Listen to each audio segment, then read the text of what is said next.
markirovka va kontrol nazorati sifat nazorati. Vrach laborantlarni защитный anaqasi desa ham bo'ladi. Himoyalovchi narsa desa ham bo'ladi.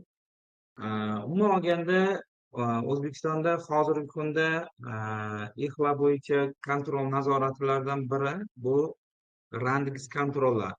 Esinglarda bo'lsa, o'tgan safar Kamola именно shu bo'yicha gapirgandi. Randex qanaqa qilinadi, nima o'zi nimalarga javob beradi deb. Hop. Randex o'zi nima? Randex kontrollar. Randex bu klinik diagnostika sohasida jahon miqyosida tan olingan kompaniya hisoblanadi.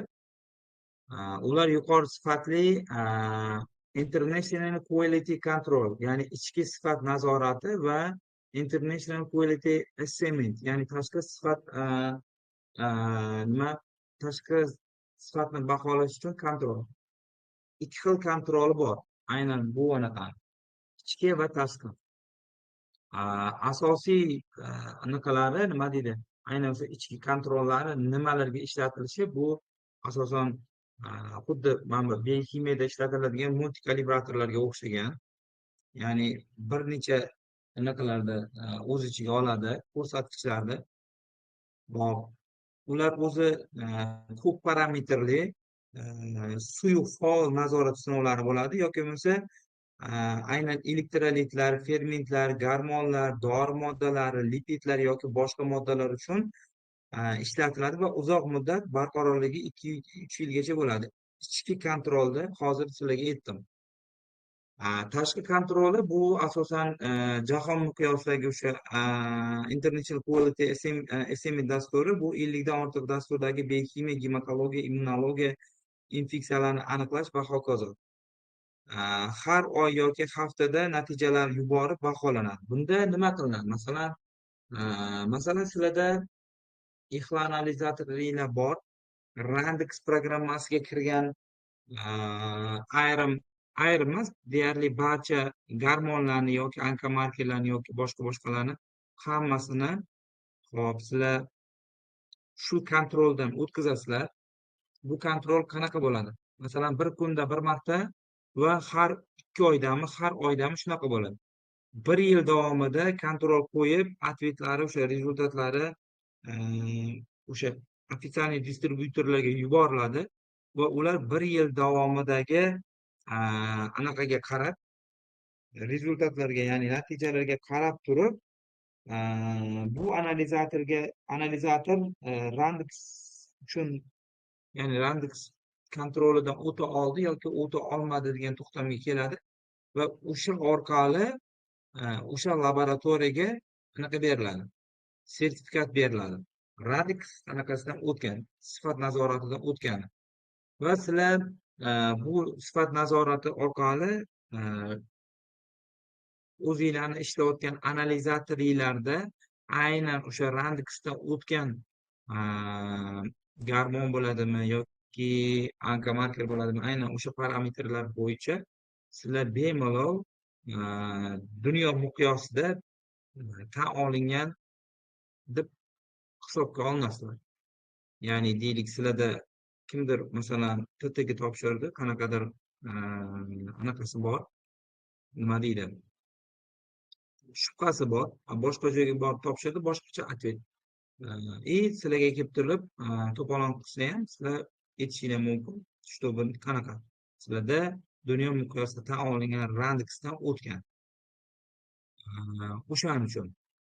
Xo'p, endi bundan tashqari faqatgina Randex, men shu narsani bilaman, mindiraylarda yo'q. Randex faqatgina Snipe Albatros fermasi olib kirgan, aynan shu Maglumi 800 dan tortib boshqa analizatorlar uchun mo'ljallangan. Faqatgina o'sha Randexni aytdik, Maglumi analizatorlar uchun, ya'ni Snipe uchun chiqarilgan deb aytilgan. Xo'p, endi bundan tashqari bizada kontrollar ham bor. Boshqa kontrollar, ya'ni aytmoqchi bo'lganim faqatgina Randex emas, dunyo miqyosida tan olingan Biosystems kontrollar. Biosystems kontrollari aynan Ispaniyada joylashgan kompaniya bo'lib, ular o'sha laboratoriya tahlillari uchun reaktivlar va kontrol materiallar ishlab chiqaradi. Masalan, ular qaysilar desak, bular o'sha kontrol serum norma, kontrol serum patologiya va spesifik kontrollar. Xo'p, bular nima qiladi? Masalan, kontrol normalar qonning normal parametrlariga mos keluvchi sinov materiallarini tahlil qiladi. Bular faqatgina IFA analizatorlari yoki IXLA analizatorlari uchun emas, biokimiya analizatorlari uchun ham. Bular qaysilar? Masalan, glyukoza, xolesterin, kreatinin, ALT, AST, boshqa parametrlarni olishimiz mumkin bo'ladi. Endi patologik, ya'ni serum kontrol patologiyasi bo'lsa, bu patologik holatlarga mos modellangan nazorat namunasi. Masalan, jigar yoki buyrak kasalliklarini modellashtirishda qo'llaniladi. Spesifik kontroli nima desa, bunda spesifik kontrol maxsus tahlillar uchun, masalan, glikizirniy gemoglobin yoki ayrim gormonlar yoki S reaktivniy belok uchun spesifik kontrollar. Bitta Mindray reagent uchun multikalibrator oladigan bo'lsak, faqatgina onun ichidan ayrim reagentlar, masalan, gamma-sistin, lipaza, glikizirniy gemoglobin, bu reagentlar uchun multikalibrator amal qilmaydi. Ya'ni unga tushmaydi. Uni o'zini отдельный kalibratori kerak. Xuddi shunaqa, masalan, biosistemda kalibratorini yoki kontrolini olsanglar, aniq kontrolini. Bu kontrollar, masalan, kontrol norma yoki patologiyani olib turib, sizlar aytishinglar mumkin, bo'ldi, men glikizirniy gemoglobinni ham tekshira olmayman deb aytolmaysizlar. Nimaga? Chunki ular spesifik kontrol turiga kiradi. Ayrim o'sha glikizirniy gemoglobin, reaktivniy beloklar, gormonlar xuddi shunaqa. Endi farqlari va umumiylikda qanaqa bo'ladi? Randix bilan B-Systemni oladigan bo'lsak, Randix Britaniyada ishlab chiqariladi, B-Systems Ispaniyada. Kontrol turlari Randixda tashqi va ichki, B-Systemda faqatgina ichki. Ko'p parametrlari ikkalasida ham bir xil, Randixda ham ko'p parametri bor, B-Systemda ham ko'p parametri bor. O'sha nima deydi, tashqi ishlash dasturi, ya'ni tashqi kontrol dasturi faqatgina Randixda bor, anaqada B-Systemda esa yo'q. Shu bilan farq qilinadi. Endi bundan tashqari, mana biza hozir sizlar bilan tepada IFA, IXLA uchun anaqalarni ko'rdik, kontrollarni ko'rib o'tdik. Endi bundan tashqari biokimyoviy ko'rsatkichlar uchun alohida kontrollar bor. Mana hozir oramizda Yulduz aytdilar, biokimiya bilan ishlayman deb. Xo'p, biokimyoviy analizatorlar uchun kontrollar bular nima? Bular birinchisi bu seradoz. Ya'ni seradoz ikki xil holatda bor. Ya'ni seradoz S bu patologik nazorat suyuqligi, ya'ni kontroli. Seranorm bu normal darajadagi anal kontrol hisoblanadi. Xo'p, biokimyoviy tahlillar uchun maxsus ishlab chiqarilgan bo'lib, unda patologik darajadagi parametrlar bo'ladi, ya'ni seradoz S. Normadan og'ishgan qiymatlarda ko'rsatib beradi seradoz S. Laboratoriya uskunalari va tahlil metodlarini sezgirligi va ishonchliligini tekshirish uchun foydalanadi seradoz S. Seranorm esa bu qiyoslash maqsadida normal fiziologik qiymatlarga ega bo'lgan nazorat bo'lib turib, unda xuddi anaqaga o'xshab, seradozga o'xshab normal darajadagi analoglar sifatida ishlatiladi. Foydalanish usuli, seradozlar normal yoki patologik ikkalasi ham tayyorlash prinsipi qanaqa bo'ladi? Seradoz kontrollari ko'pincha liofilizallashgan, ya'ni quritilgan holatda bo'ladi. Uni ishlatishdan oldin distillangan suvda yoki ishlab chiqaruvchi ko'rsatgan eritma bilan belgilangan darajada eritiladi. Masalan, 1 millilitrga.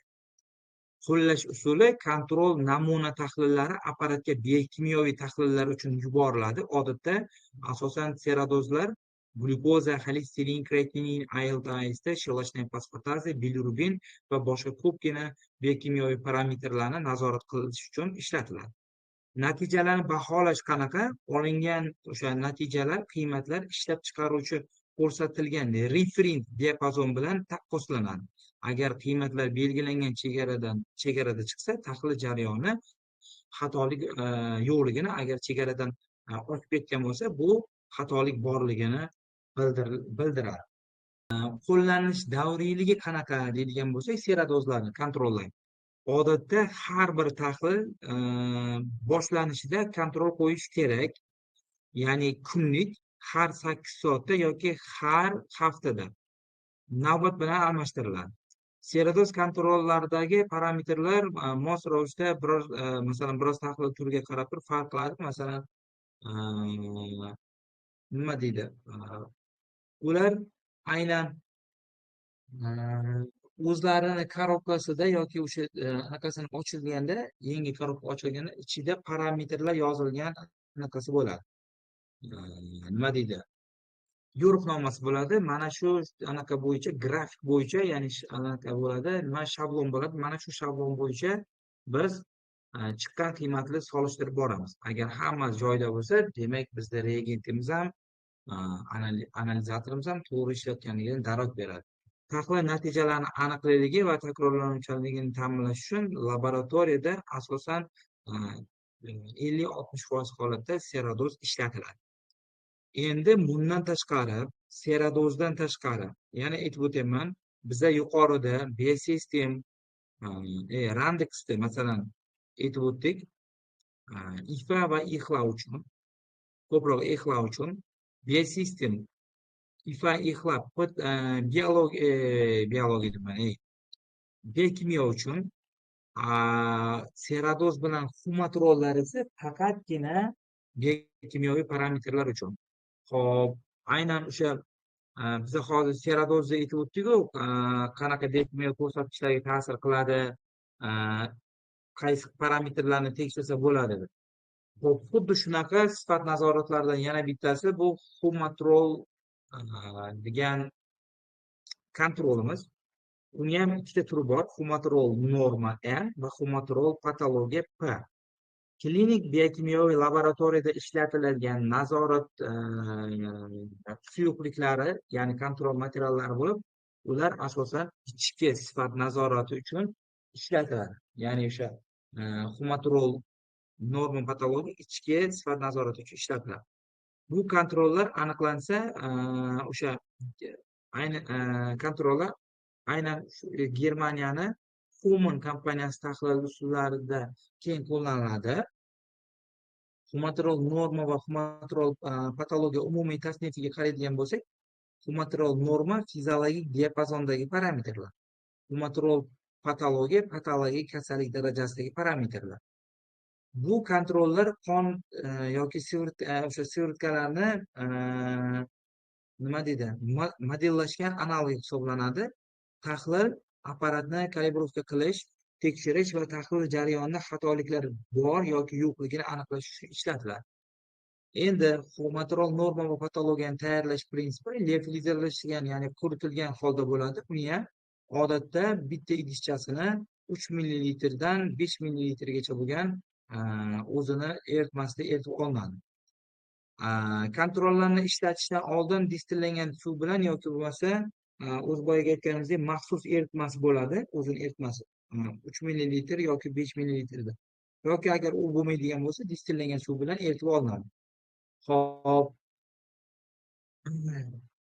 Endi distillangan suv yoki o'zini eritmasi solingandan keyin yaxshilab silkitish kerak va yarim soat davomida, ya'ni 30 daqiqa davomida to'liq erishib ketish uchun kutish kerak. Endi qo'llashda qanaqa tartibda qo'llanadi? Kontrollarni apparaturaga yuborish, ya'ni qo'yish, tahlil apparatlariga, masalan Mindrayga yoki Human'ga yoki Bsystem yoki boshqa qanaqa kontrollar bo'lsa qo'yiladi.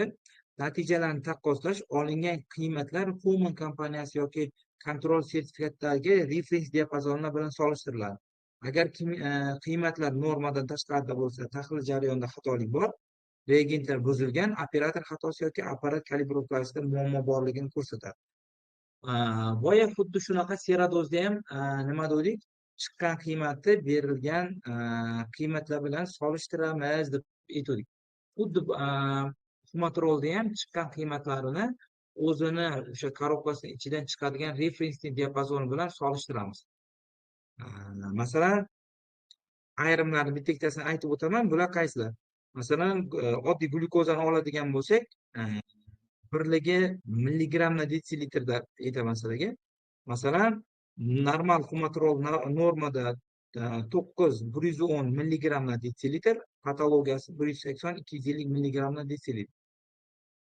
IELTS AISTniki masalan 20 dan 40 gacha normada, patologiyada 20 dan 100 dan 200 gacha yoki bilirubindagi normalda 0,6-1,2 milligramma detsiliter, patologiyada 22-3,5 milligramma detsiliter.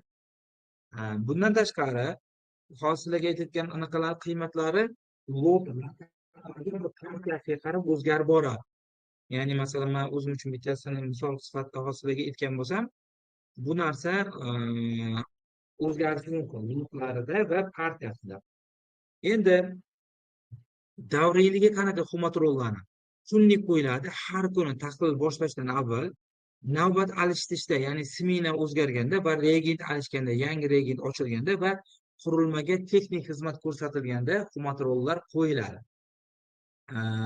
Endi bundan tashqari biza hozir sizlar bilan yuqorida aytib o'tdik, IFA IXLA uchun Randex, IFA IXLA biokimiya uchun Biosystem, hop, biokimyoviy ko'rsatkichlar uchun Seradoz bilan Humatrol norma va patologiya va endi yana bitta anaqamiz bor, kontrolimiz bor. Bu kontrol nimaga?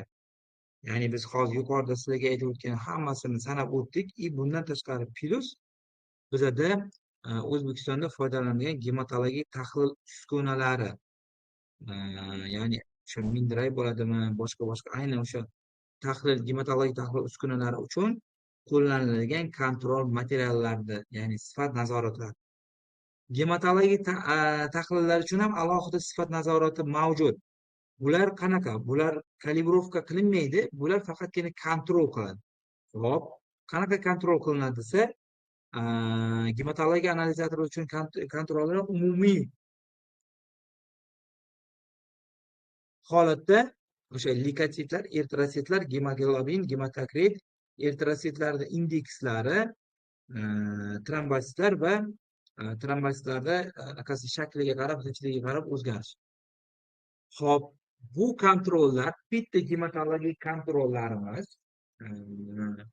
hamma gematologiya analizatorlarga tushadi degani emas.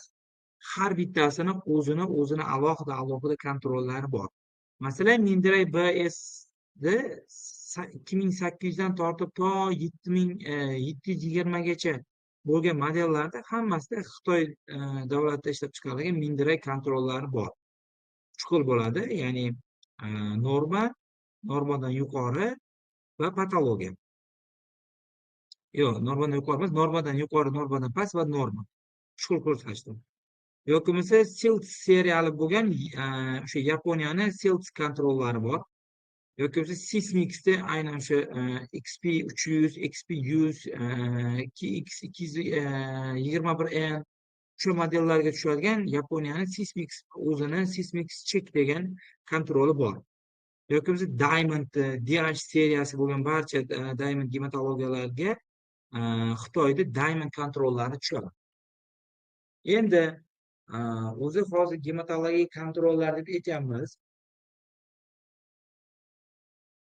Gematologik kontrollarga o'zi nimalar bor ekan? Boyaga aytganimdek, normal qiymatdagi sog'lom odam parametrlarga yaqin bo'lgan normal N, past qiymat ya'ni L, patologik ko'rsatkich sifatida, ya'ni normadan past va high, ya'ni yuqori, patologik yuqori ko'rsatkichlar. Xo'p, bu 3 ta proverka bo'ladi.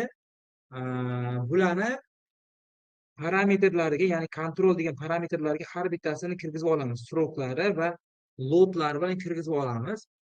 Keyin qaysi birini kerak bo'lsa, normal, patologiya bo'lsa patologiya yoki bo'lmasa yuqori bo'lsa yuqori.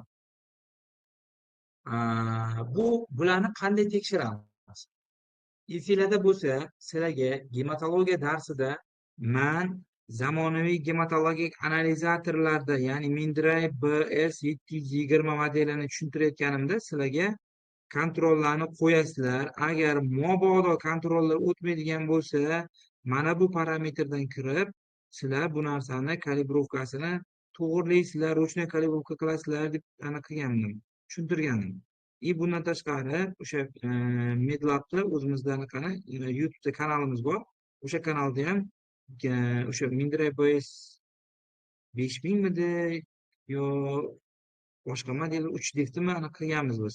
Ruchnoy kalibrovka qilishni o'rgatganman. Xuddi shunaqa qilib ruchnoy kalibrovka qilinadi. Ya'ni bu deganda qanaqa? Masalan, sizlar normal ko'rsatkichli kontrolni qo'ydinglar, chiqqan qiymatni yo'riqnomadagi anaqa bilan, diapazonlar bilan solishtirasizlar. Qanaqa holatda qaysi ko'rsatkichi to'g'ri kelmayapti. Qaysi ko'rsatkich to'g'ri kelmasa, настройка o'sha kalibrovkaga kirib, ruchnoy kalibrovkaga kirasizlar va o'sha joydan foizlarni tushirib chiqarib, bitta-bitta chiqarib, bitta-bitta tekshirib borasizlar. To barcha ko'rsatkichlar bir xil holatga kelmaguncha qo'yaverasizlar. Bir xil holatga kelgandan keyin bo'ldi. Shu bilan gematologiya analizatorlar o'sha anaqasi tayyor. Nima? Kalibrovkadan va kontrol kачествоdan o'tdi degan. Endi yana bizada mana hozir biokimyoviy ko'rsatkichlarga uchun kontrollarni oldik. Xo'p, IFA ixlo uchun ko'rdik. Gematologiya analizatorlari uchun ham ko'rdik. Международныйdan Belsystem va Randex'ni ham ko'rdik. Bundan tashqari yana bizda bitta ISO, ya'ni ISO kontroli bor. Bu nima? Bu atama asosiy ma'noda ishlatiladi. ISO o'sha talablarga muvofiq sifat nazorat materiallari, kontrollari, ya'ni kontrol materiallar ISO standartlariga muvofiq sertifikatlangan bo'lishi kerak bo'ladi. Misol uchun, ISO 13485 standart bo'yicha ishlab chiqarilgan kontrollar barchasi sertifikatlangan bo'ladi. Yoki bo'lmasa ISO 15189 standartga muvofiq laboratoriya nazorati, ya'ni klinik laboratoriya uchun maxsus xalqaro standart bo'lib, xalqaro standart sifati bo'lib, sifati, aniqligi va laboratoriya nazoratini belgilaydi. Unga muvofiq laboratoriya ichki va tashqi sifat nazoratlarini tashkil etishi shart. Va uchinchisi bu kontrol, ya'ni foydalanish bo'yicha ISO talablari. Ya'ni kontrollardan qancha vaqtda va qanday sharoitda foydalanish kerakligiga qarab ISO talablariga aniq ko'rsatiladi. Endi ISO standartlari va unga doir, ya'ni unga bog'liq bo'lgan holda yana qanaqa ko'rsatkichlar bor? Ko'rsatkichlar deganda nima deydi? Yana nimalarga e'tibor berishimiz kerak bo'ladi? Xo'p, bular aynan ISO standartlari va unga oid kontrollarda, masalan, ISOning o'zini turlari bor. Masalan, 15189 degan standart. Klinik laboratoriya uchun sifat menejmenti, ya'ni kontrollar doimiy ishlatilishi, xatolarni aniqlash va hujjatlashtirish. Xo'p, 17025 standarti bu sinov va kalibrovka laboratoriyalari uchun kontrollar va metodlar validatsiya qilingan bo'lishi kerak bo'ladi. 13485 bu tibbiy qurilmalarni va reagentlar uchun ishlatiladi. Xuddi shu tarzda ISO talablarga mos bo'lgan sertifikatlar, talablarga muvofiq sertifikatga beriladi va mana shu sertifikatga qarab turib, ya'ni международный sertifikatga talablarga loyiq yoki loyiq emasligini ko'rsatib beradi. Xo'p, endi ISO bo'yicha kontrollarda foydalanish talablari qanaqa deydigan bo'lsak, har kuni nazorat olib borish kerak. Har bir tahlil uchun kamida 2 ta turdagi kontrol norma va patologiya qo'yiladi. Har bir kontrol natijasi hujjatlanishi kerak. Xatoliklar aniqlasa, tuzatuv choralari ko'rish kerak va ichki va tashqi sifat nazoratlarini ko'rish kerak. Xullas, sizlar bilan sifat nazoratlarini deyarli barchasini ko'rib o'tdik. Ya'ni o'sha ichki sifat nazoratlari, tashqi sifat nazoratlari, hop, bundan tashqari biokimyoviy sifat nazoratlari yoki bo'lmasa aynan o'sha ixlovchi sifat nazoratlari va gematologik sifat nazoratlari barchasini birma-bir ko'rib o'tdik.